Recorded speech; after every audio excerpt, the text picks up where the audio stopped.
While people have lived in the Yosemite Valley for more than 4,000 years, cultural information and traditions can get lost over time.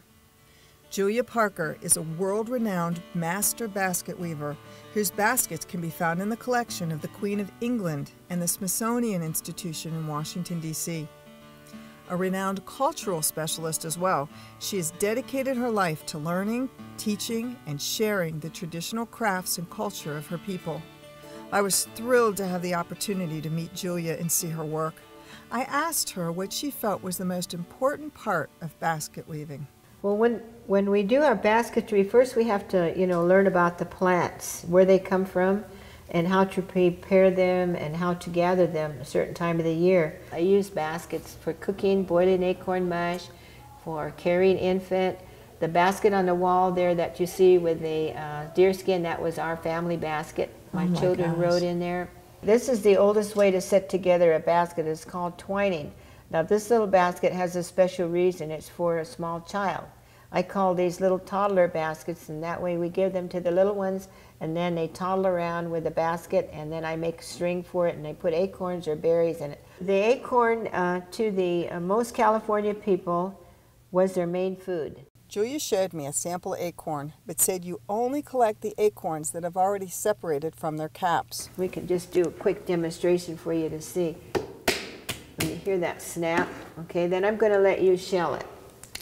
And then you can shell it. Okay, that's it. Mm-hmm. And then this comes straight out? It's like, it's like shelling peanuts or any other seed that you have. Okay, now, this little acorn, that's a good little one, see? Now it has that nice little brown skin on it. Grandmother says you have to clean that off. Or if you don't clean that off, then you're a little lazy cook. And we can't be that way. So what we do is then we lay them in these baskets like this. And then we lay it in the sun, and we let the sun warm the seed up. And then as the seed gets warm, then it'll let go of the red bark. So then we use it as a winnowing, like taking it and going back and forth like this. Okay? And then when we do that, and then that skin will come out, and if we were outdoors, then the wind would come along and then we'd winnow like, winnow it up and down like this. And then from there, it's nice and dry, can't eat it yet, tannic acid. So then we have to mash it in the flour. You can see where I've got some little flour here, and we take granite rock and then we pound it like this. Okay, now let me backtrack for a second. The tannic acid that's in here would make it taste bitter, yes, right? Mm-hmm, correct. So there's a process though also to getting the tannic acid out. Mm-hmm. That's washing it and rinsing it with a lot of water. Okay. Now I'm going to ask you a question.